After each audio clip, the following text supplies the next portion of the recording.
God's value system is different than world's value system.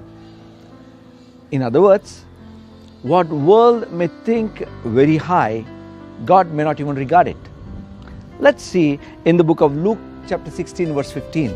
This is what our Lord Jesus says.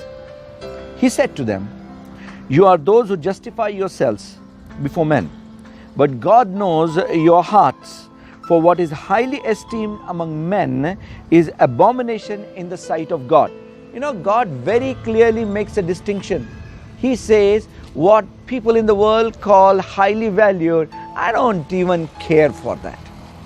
Now, we need to understand this, because our God is our Lord. He is our Master. He is our King. And we want to please Him, and we want to be, good in His sight. And that's why we need to adopt to the value system of God. There was a time when Prophet Samuel went to anoint king for Israel. He came to the house of Jesse, because God had told him that I will anoint the son of Jesse to be the king of Israel. So, Jesse starts calling his sons, and he's a tall and handsome and strong man. And he says, this must be the king of Israel. God says no. And then this is what God speaks to him. He says that you look at the outward appearance, but God looks at the heart. You know, whether it's a charitable deeds, whether it's your work, whatever it is, if you are looking at the praise from men, that's not what we should look for actually. We must look for praise from God. We always say that I want to hear from God, "Well done, my good and faithful servant."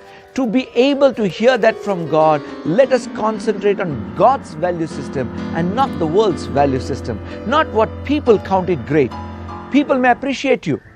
People may say you are a great man, but you know what is the truth. You know about yourself. Your family knows the truth about yourself. You know, one thing I can tell you, when you are living a double life, something else outside so that people may appreciate, and you are something else when you are alone, that causes tremendous stress. Because you are trying to balance between God's value system and man's value system, and it cannot be balanced. You got to leave one and take hold of another. You remember Bible says you cannot serve two masters. You cannot serve God and mammon. You know what God wants to tell us is that if you value the value system of God or the value system of the world, don't try to mix both of them. It doesn't work. You know why there were certain great men and women of God who did great exploits for God? Because for them, God was more valuable.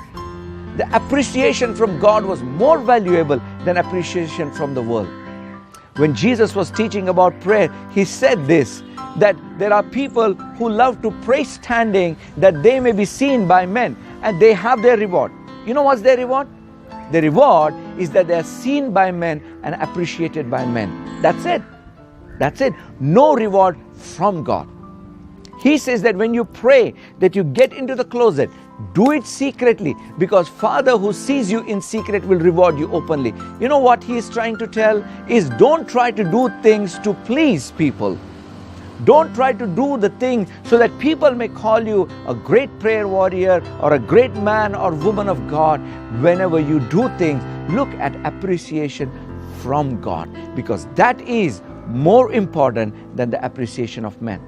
Because the people who appreciate you today will criticize you tomorrow, maybe for the same thing, because their value system also keeps changing.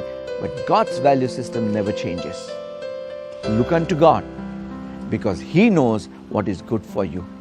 Let us live our life with the attitude and with an intention of pleasing our God and our God alone. God bless you. Thank you.